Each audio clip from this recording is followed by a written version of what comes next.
All right. Thank you, Your Excellency, for the opportunity. Your manifesto promises seem to fall outside the program parameters and targets of the IMF. And you add by saying you're going to scrap some taxes. Do you perceive that you'll be seeking to review any portion of the IMF program to accommodate some of these things you plan to do? And if yes, which areas are you looking at? Thank you very much. Thank you. Please, give it to Eben. He's used communist inferior tactics in getting me to. Does he have the microphone? Okay. Go ahead. He's here. He's here. He's here. He's here. He's right here. Please give it to him. But then, Stephen, please. Stephen, ask your question. Okay. You have the microphone. Go ahead. Yes. Give the microphone to Eben, but let's hear Northeast. Or else Eben get the microphone. Thank you very much for the opportunity. My name is Salifu Mbadama Idrisu. Wale FM, Wale. Yatwala Mampule. Dr. Nitma. Njela Bosa Abatana. Abaye Banyela Mampule Kayil Banya Strumentary. Abaye ma Yinya Palaku Mwala Yatwala. Kabaye Mankia Mambo Siminya. Inyangan Dinasara. Nembia Popuna Kanya Ula Kanangi Kamarama Yang Mbia. Kampasa Bayi ni itwa sukuru karanwa yatwa be sukuru yatwa ami babula babusinya inyanga di nama into mbe university tebagba ka kwa yan karankarama change tourni. My last one is a comment, please. Yesterday I was watching Joy News program entitled Are you News asking 5. two questions? No, please, I beg you. We don't know what you said in the first. Please, the first one was your question. I beg you. I was watching a program yesterday on News 5, and one independent presidential aspirant used a lot of unprintable words on you. And I was so sad to understand that the host sees nothing wrong with that. And I want to find out from you, when you do hear some of these things, how do you feel, or how do you take it as a person, not a president? Thank you very much. Thank you, Northeast. Eben, then voter. Can I see the voter hands? OT, you are asking for voter in OT. That's fair, right? Okay, Eben. All right, thank you very much. So my name is Eben. I work at YFM Ghana. I came all the way from Kumasi, actually. You're welcome. And YFM Ghana has always been one of Ghana's biggest when you talk about media, especially with relations to the youth. Please go to the question. Now, the question is, I work in the creative arts industry. Most of the times, we get to see our celebrities or people in that industry only when it gets to elections. That's when politicians want to use them because they do know that they carry certain power and they can actually help communicate. Now, my challenge is that what do we have for the creative arts industry? So many things have been said. One of the things that they often look at is tourism, year of return, beyond the return, which everybody can attest to the fact that it's been successful. Now, what are we doing with our movies? What are we doing with our music, our internet? Because today, we can change the narrative and perception about Ghana with movies. But unfortunately, our movie industry is kind of on a decline. When you talk about actors and actresses, we get to hear of them when they're on their sick beds. There's nothing for them. Any kind of pension scheme, any kind of thing for them. What do we have for the creative arts industry?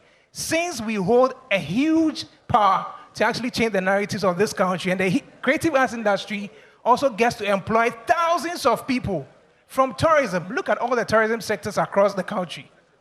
I remember speaking to one of the tourism sector ministers about... Please wrap up, Eben. Sure.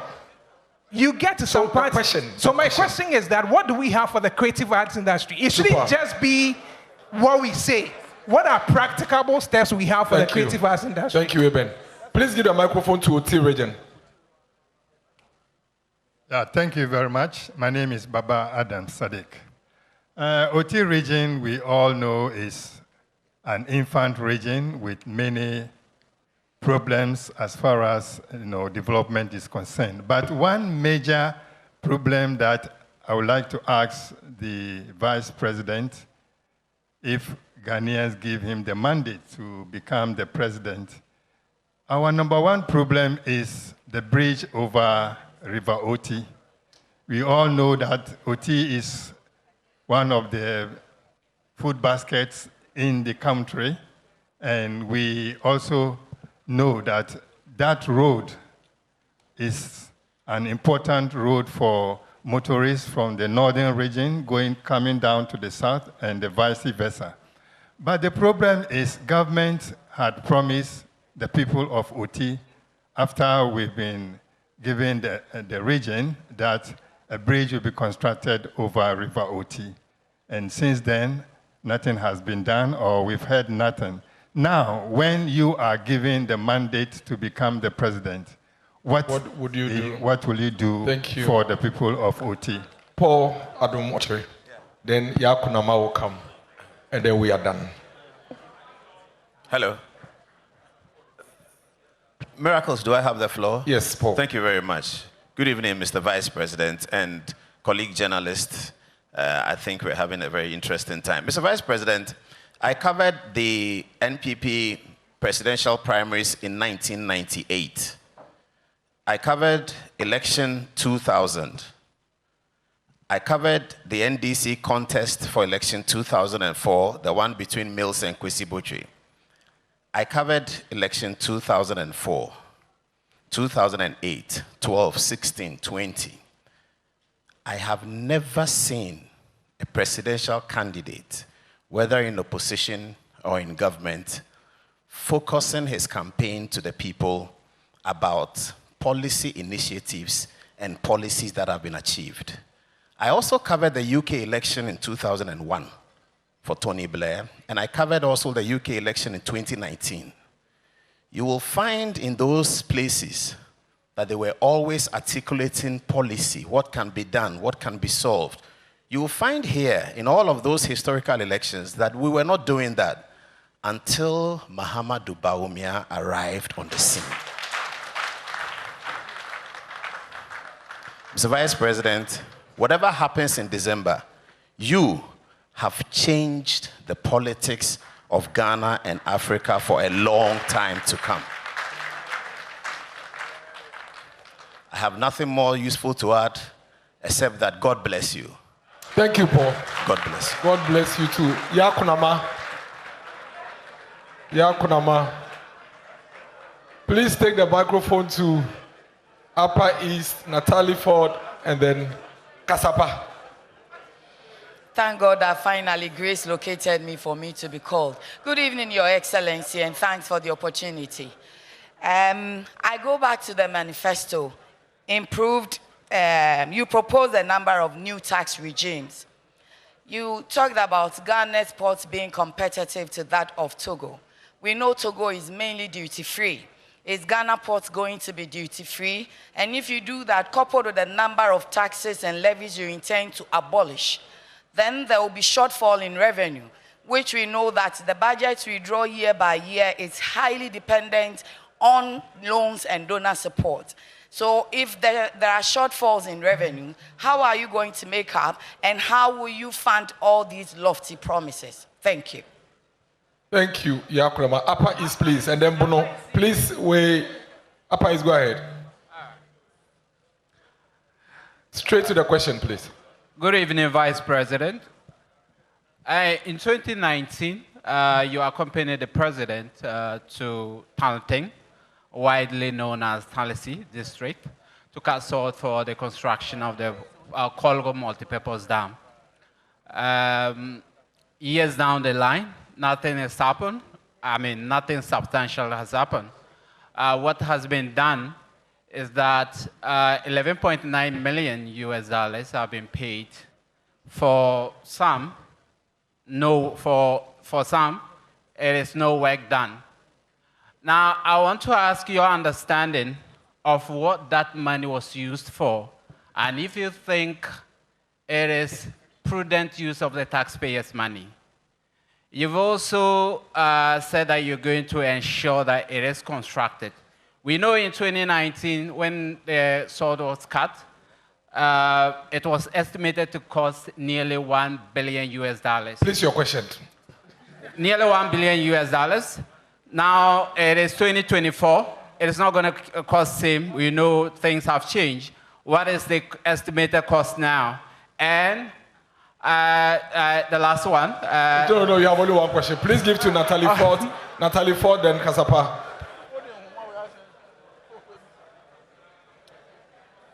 Thank you. I'm Natalie Fort with the EIB Snappy Network, with the question. GH1 TV and Star FM. Your Excellency, North Tong MP Samuel Okujeto Ablakwa is seeking to introduce a private member's bill to prevent legislators and government officials from buying state assets. In the event that you're sworn into office, is this a bill that you would assent to? Okay, please give it to the Kasapa and then give the microphone to the Bono rep. Kasapa.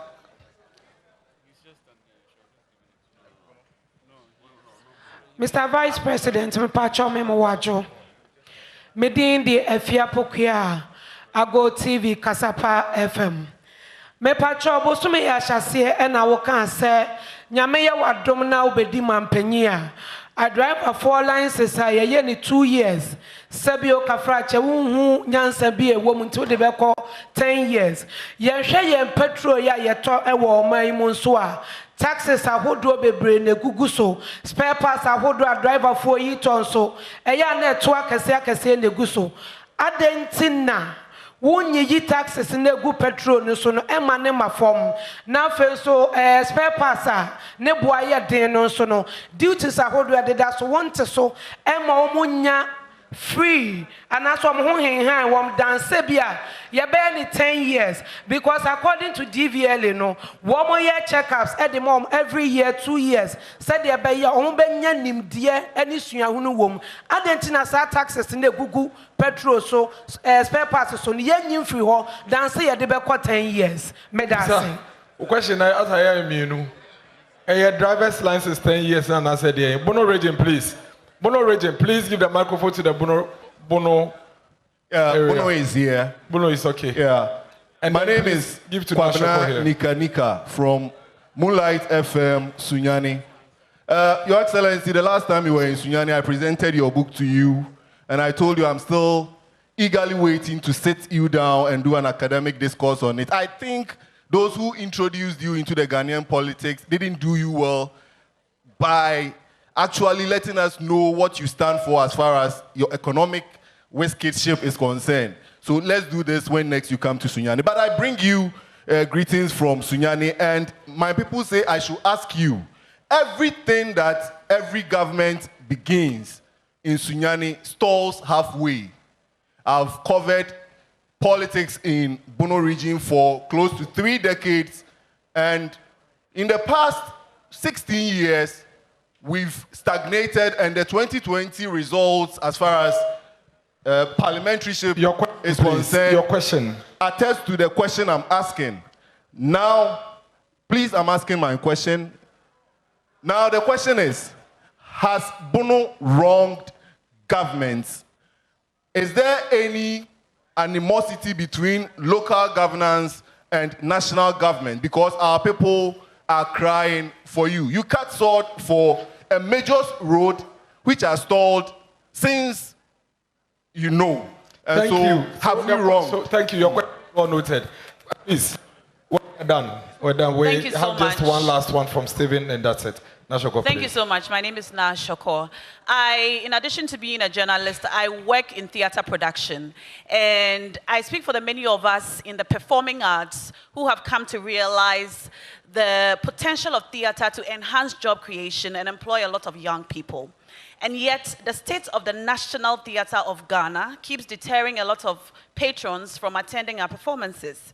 And this is a major concern for a lot of thousands, actually, of young people who rely on theater for their livelihood. So my question is, can we expect to see an urgent resolution of this problem, if possible before December 7th, or at the very least, during your first 100 days in office? Thank you so much. Thank you. At this juncture, no, please. In the initial stage, Koju Sheldon was asking a question, didn't end. I said, I'll call, please come. Bella, come, and then we're done. Thank you. So please, the two, and then we're done. Thank so please you. give the microphones to them. Mr. Vice President, my name is Stephen Zuri. The Opposition National Democratic Congress. I am from mynewsgh.com.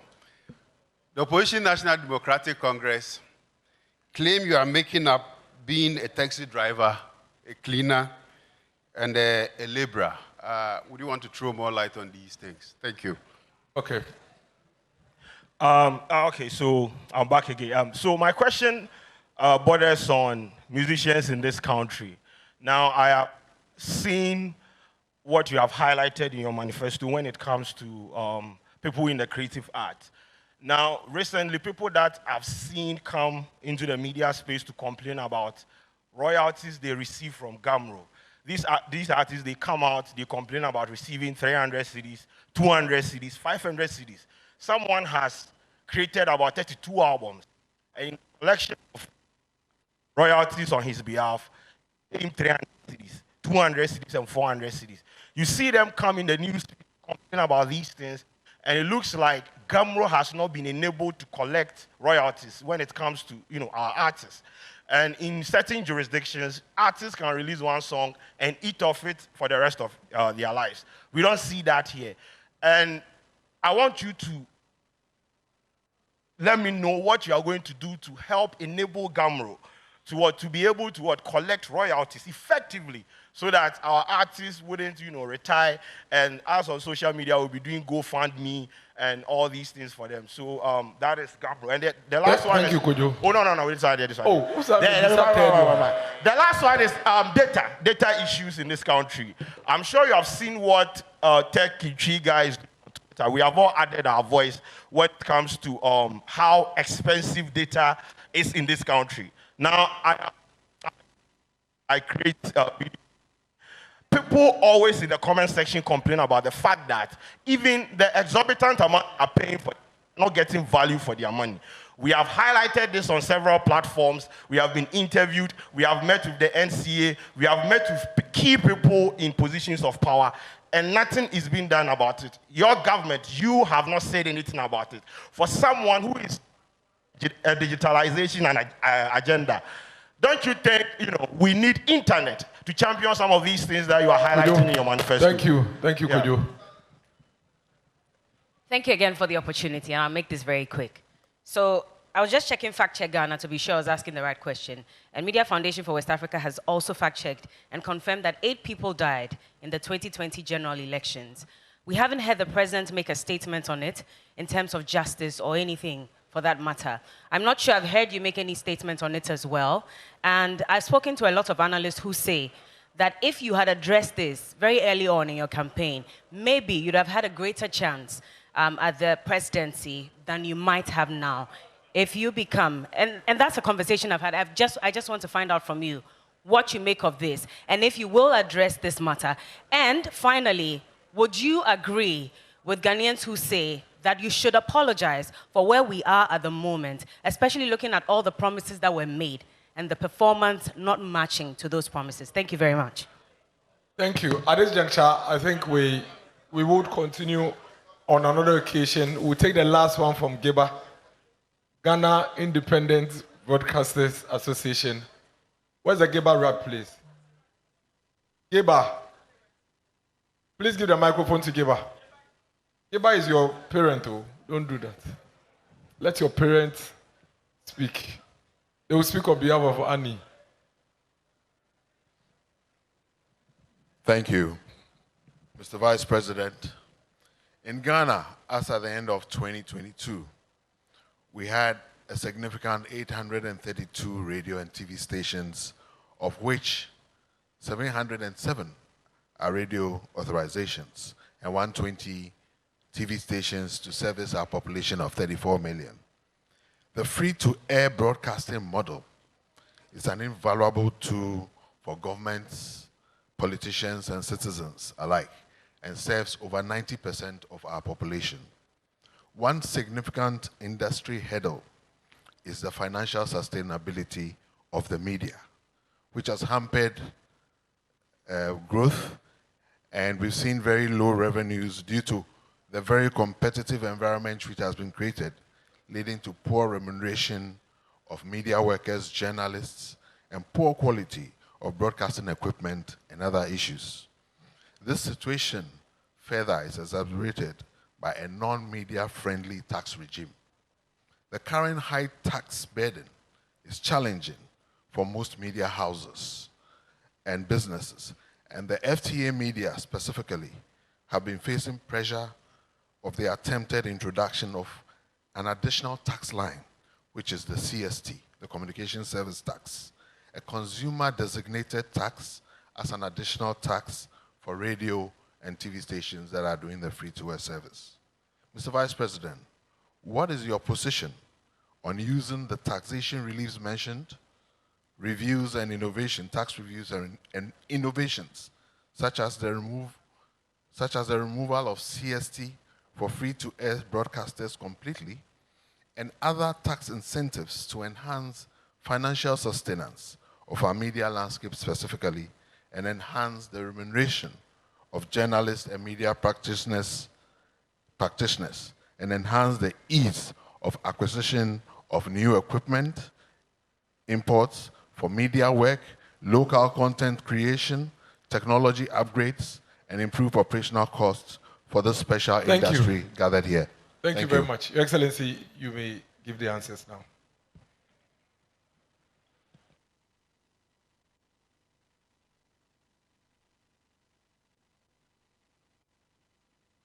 We are timing you at this point. Okay, I'll try to keep it short.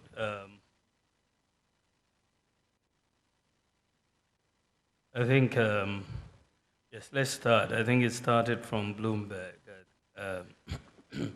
The targets of our fund program vis-a-vis my proposals, especially the scrapping of some taxes and so on.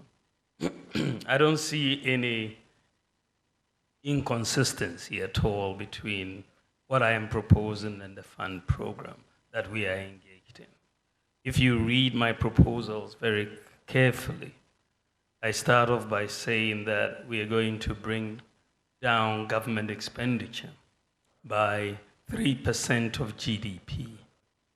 The proposals in terms of the tax cuts I'm proposing will not even come up to 0.5% of GDP. So, you have more than enough space to fund what I'm talking about. So I think that the issue at the end of the day for the program is to make sure we maintain fiscal sustainability.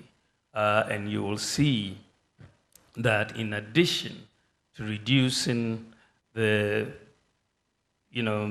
government expenditure in favor of the private sector by 3% of GDP, I'm also proposing an amendment to the Fiscal Responsibility Act. First of all, to make the Fiscal Responsibility Council an independent Fiscal Responsibility Council, like the Monetary Policy Committee of the Central Bank, that will have oversight of fiscal responsibility. The second amendment I'm proposing is that unlike the current Fiscal Responsibility Act, where we have expenditure not exceeding 105% because of the current revenue, I'm even proposing a tighter fiscal rule where expenditure will not exceed 105% of the previous year's tax revenue, so that you don't get into a situation where you are making optimistic revenue forecasts and then go ahead to do the expenditure which doesn't get realized. So we are looking at a more stringent fiscal regime to do this in addition to that. So I think that the policies that I'm proposing are really very consistent with the fund program. I don't see any inconsistency at all. Wale FM was asking about the Pualugu Dam, and I think that it is something, and I think we had another question on it also. The Pualugu Dam is very important for agriculture in the north in general. It also is important for flood control. It's also important for the generation of hydropower, and this is why we call it the multi-purpose Pwalugu Dam. And if you see the sort of damage the release of the water from the Bagri Dam does annually to our people, their homes, their crops, their animals, it's heart-wrenching. And the idea that we are looking at, a dam which would span large areas of the northeast and upper east regions, bringing in play about 28,000 hectares for irrigation. It tells you that it's a game changer whenever we get this dam done. Of course, the dam, as initially planned, was to cost about $1 billion US dollars, as you rightly said.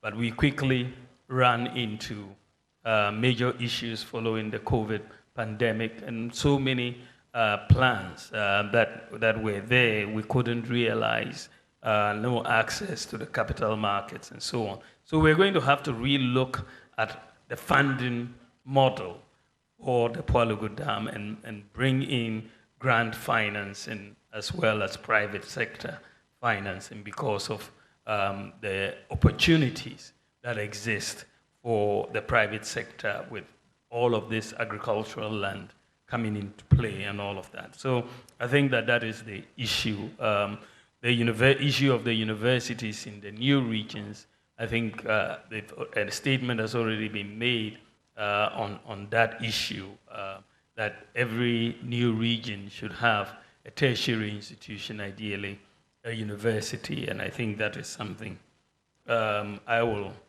support. The issue of what happens when people, how do I feel when people insult me? When you are in politics, it's par for the course in a sense. There's not much you can do. People just, for no reason, but for their own parochial reasons, just will insult you. But as long as it doesn't stop me from doing what I want to do for the people of Ghana, I will not be perturbed. As long as they keep insulting me, I'll keep getting things done for our people. I think that the issue has come, I think, in the area of the creative arts. I think it's a very, very, very important area for our economy. It's one of those areas, frankly, that over the time we have not really invested enough in. But my own view is that the returns to investment in this area are huge because we have just natural-born talent in this country, talent that cannot be really replicated in many areas, and talent that we can get a lot out of in terms of the economy and so on. So my general view of the creative arts area and tourism is that it's a major growth pool for the economy, an area that we should pay attention to and invest in. If you look at what we've done so far in the area of the creative arts and so on, in the area of governance, we've set up the National Film Authority to evolve the dynamics of sustaining and culturally conscious film industry. We passed the Creative Arts Bill and set up the Creative Arts Agency to develop the creative arts industry. The LI on tourist sites was also passed, and we've completed the draft on the creative arts education policy. In terms of infrastructure, which is usually the tourism and the creative arts tend to go hand in hand. We've completed the Kwame Nkrumah Memorial Park, the upgrading of the Kintampo Falls, the Bunsu Eco Park, the Nzulenzu Village, Salaga Slave Market, Pikworo Slave Camp, Tafe, Atome Monkey Sanctuary, Bonwere Kente Museum. All of these works have been completed, and we have ongoing projects in the Nationalism Park, Taneboasi Sacred Grove, Geese Park, the Creative Arts School, and Denchura Chechawere Eco Park. These are pieces of infrastructure that we are working on. Of course, in terms of marketing, as was noted earlier, we've instituted the Year of Return, the Beyond the Return, December in Ghana, Ghana Week in DC, Washington, DC, and Ghana Week in South Africa. And we are providing support for various agencies. Grants have been given to Menchia Museum, Bisara Bewa, Pan-African Heritage Mission, the Film Support Program for Film Producers, also by the Ghana Tourism Authority. You have the film pitch by the National Film Authority, and the support for several festivals and events, including the Chalaote, Little Havana, Rhythms on the Runway, Westside Festival, and so on. So I think that if you look at some of these things that we've been doing, there's been quite a bit that has been done, and we need to do quite a bit more. I think that one of the areas that I was having a discussion yesterday, I think which has just also been mentioned here, essentially to do with a collection of royalties and how it was brought to my attention yesterday by someone just in a discussion. And I think that is something that we have to, because it looks like the nature, from what I hear, some of our artists have designated people either in the United States or somewhere to do the collection of the royalties and so on. We need to have a better approach and help Gambro in this area. I think that we're going to use tax incentives, including the flat tax, to incentivize private sector investments in tourism and the creative arts. We want to implement an e-visa policy for all international visitors to Ghana to make visa acquisition fast, and roll out a visa-free policy for all nationals of African and Caribbean countries visiting Ghana.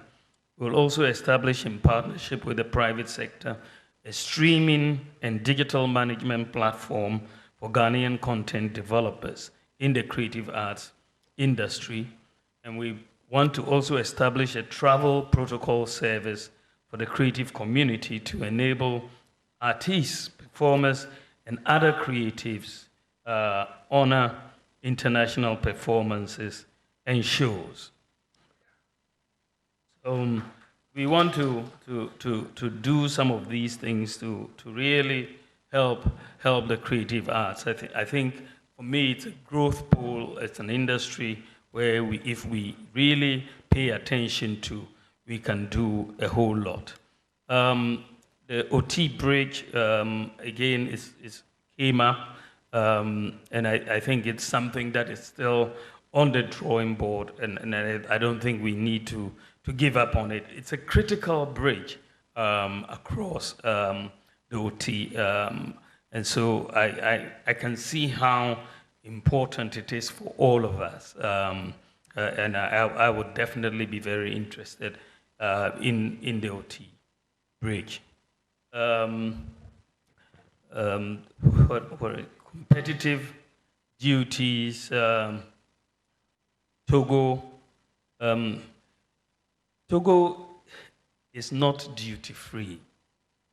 Many people are under the misapprehension that Togo is duty-free. Saying that we will benchmark with Togo doesn't mean that you are benchmarking with zero. In fact, Togo charges duties and so on. It's not a duty-free port. The question, as I said, was how will you fund your priorities? What I'm proposing is basically to expand the tax base. You want to expand the tax base by broadening the tax, digitalizing the tax, making the tax rate flat so that compliance is very easy for everyone. So I don't really, and then also reducing the government expenditure by 3% of GDP. I don't really see a funding challenge for our promises. In fact, there's no problem really to fund the promises that we are making because they will be financed. As I said, Palugu, we want to look at grant and private sector financing, buying state assets. I think that it's something that we should all support. If we have any bill that prevents state officials from buying state assets, I think it's very well in the right direction. The issue about driver's licenses, as I said, we would move the validity to 10 years, but you renew it every 5 years. And we are hoping by moving to the flat duty for the imports, people will find that there's a bit more reasonableness in the duties that are being paid and a little bit more predictability in the duties that are being paid at the ports. Bono has not wronged government. I think there is a sense that Sunyani project started, have stalled. I hope we can get that perception off the table in completing ongoing projects. There, I think there was a comment also on the state of the National Theatre.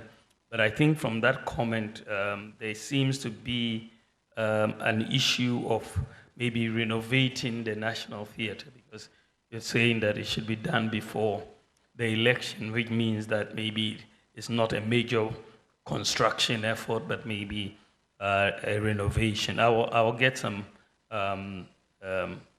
answers to that particular question. Stephen Zuri was saying that they're saying that I was not a cleaner or a by-day worker or a taxi driver. What haven't they said to everything? Basically, it's just laughable. So we'll leave that alone. It's just, yeah. So then data is expensive. I totally agree with you. Especially as we're trying to build a digital economy. So I've made the point in the manifesto, we've made the point in the manifesto that we need to bring down the cost of data. Thankfully, I think that Starlink is coming in at the end of this month. I'm hoping that some competitiveness will come, but I've also said that in our allocation of spectrum in the future, we need to focus more on inclusion and bringing down the cost of data. So it is something that we are really going to pay attention to in the context of building this digital economy. And this is also why the cost of devices, we're trying to look at bring down the cost of devices like the mobile phones as we build this digital state that we are looking at, because we want to take off the import duties on the mobile phone. Yeah, so that is basically some of what we are trying to do. I think there was a question. I don't remember. Excellency, there's one question on the Yendi tax system. Yendi taxes? Yendi and Tamale, actually. Yeah, the water system. Yeah, okay, let me go. Let's go through it. I think there was a question that 8 people died in the 2020 election, and the president, or me, we have not commented on it. I'm not quite sure whether the president has commented or not. But any time we lose a life in any circumstance, it doesn't have to be an election. I think it's really a very sad event when you talk about loss of life for anybody. And so I think that it's very, very a sad occurrence if for people who died during the election, maybe out of conflict or something. So it is something that I hope the authorities, law enforcement authorities, have dealt with or are dealing with. I'm not quite familiar with the full current status of that particular situation, but the people who are responsible should be brought to book to deal with this issue. The issue also, the question was also that should I apologize for not being a good economic manager? It's very interesting, because when you look at the work that we have done, let me go through some of it. For the first time in our history, first time since independence, we have a national ID system. For the first time.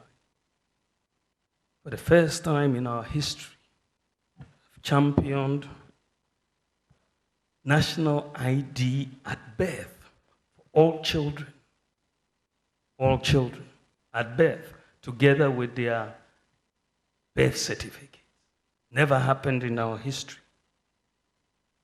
For the first time in our history, with the Ghana card, you don't need a guarantor to get a student loan. The first time in our history, Ghana has a comprehensive address system. We've struggled with this for 60 years. 60 years. It's only under our government, and with my initiative, that we have a comprehensive digital address system. For the first time in our history, you have 100% access to financial inclusion in Ghana. For the first time in our history. For the first time in our history, we have drones delivering medical supplies to 2,694 facilities and saving lives.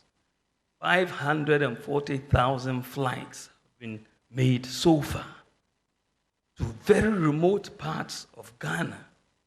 Daily, they are going an average of about 100 flights a day from each of the 6 drone centers, saving lives. So many lives have been saved. Women in childbirth, needing blood, people who have been bitten by snakes.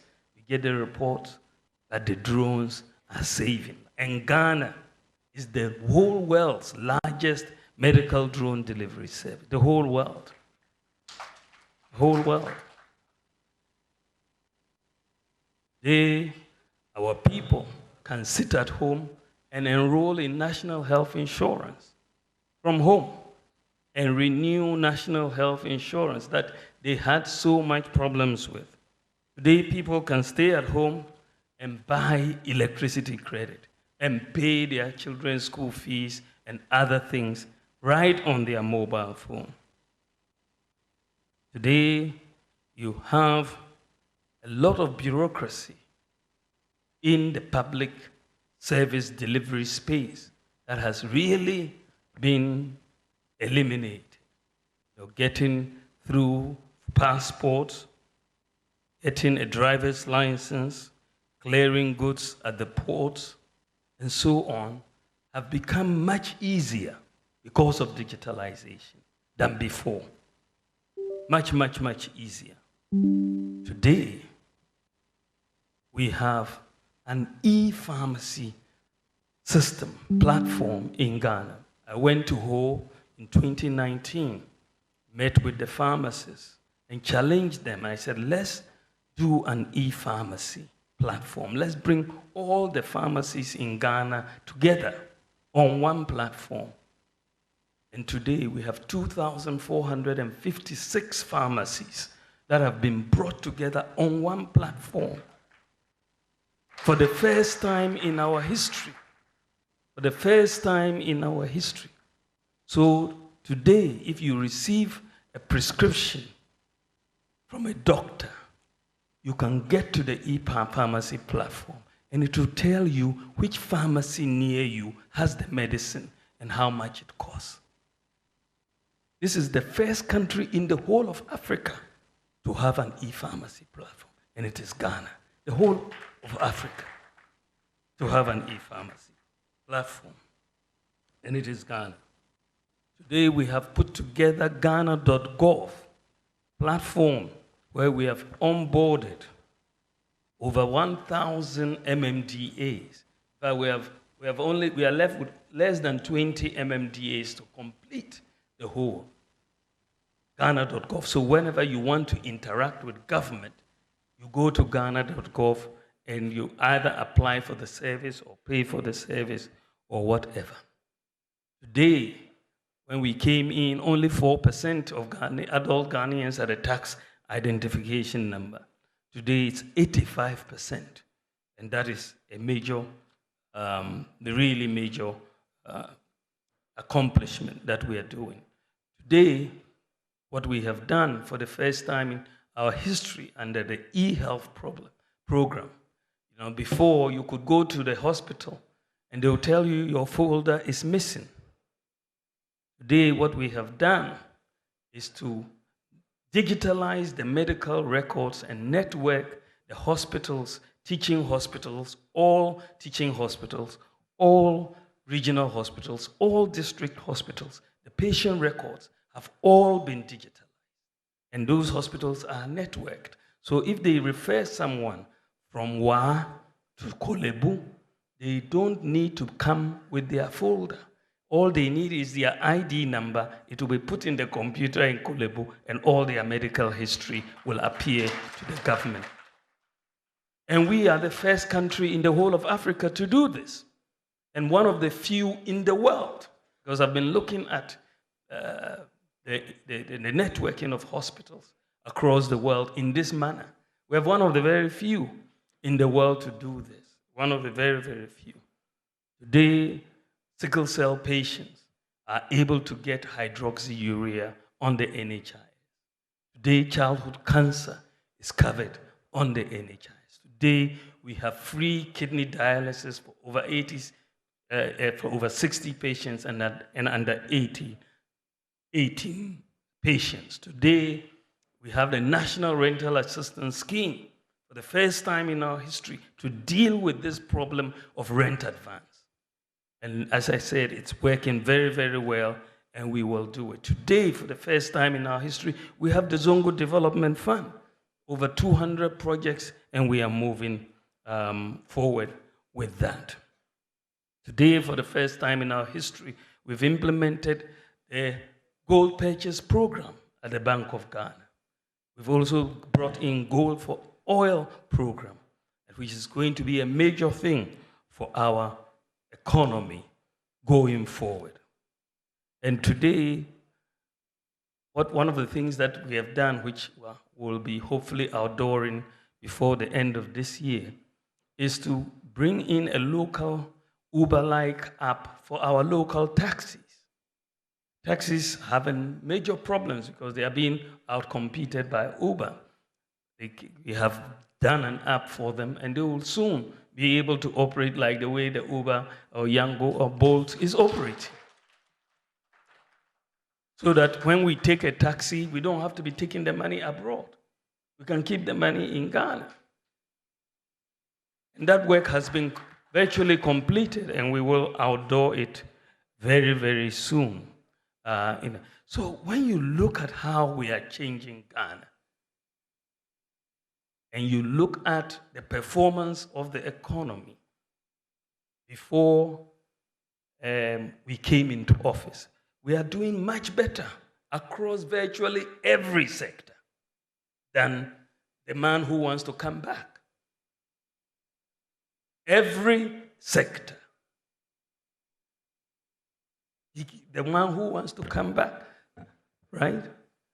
So I am very proud of my record. Very, very proud of it.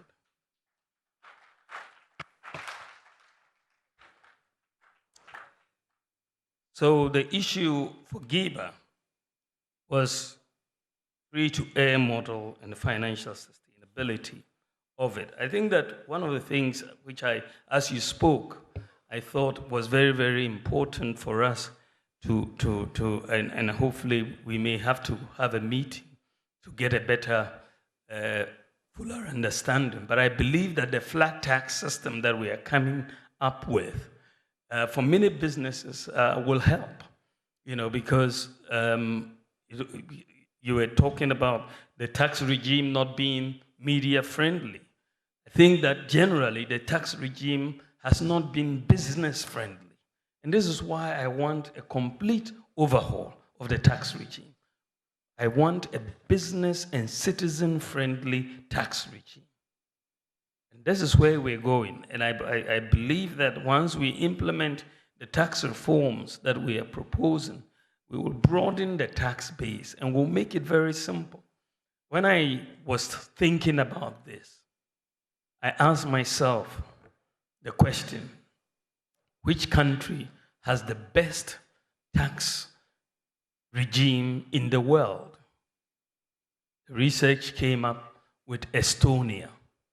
Estonia has been #1 in tax regime, business friendliness, for the last 10 years in a row. That has been Estonia. So I decided to take a team, GRE and a few others, and we went to Estonia. We met with all their key players, President, Prime Minister, Minister of Finance, the equivalent of GRE, and we went through their system.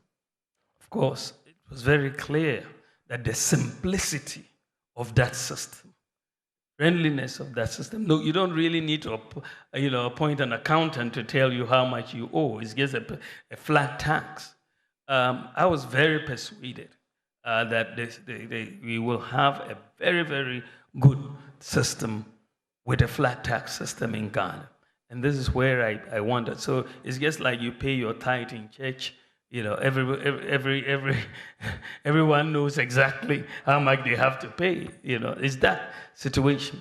And that is why I want us to start on a clean slate.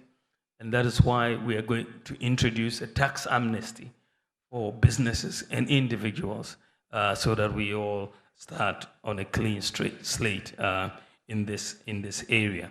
I am very, very thankful for this opportunity. I am running for president because I believe I can really help transform this country.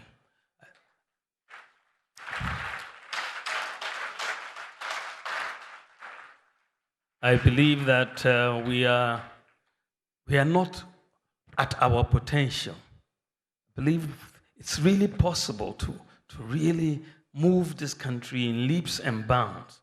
I believe we are limited in our mindsets. We are not believing that it is possible. I want to take Ghana on this journey of possibilities.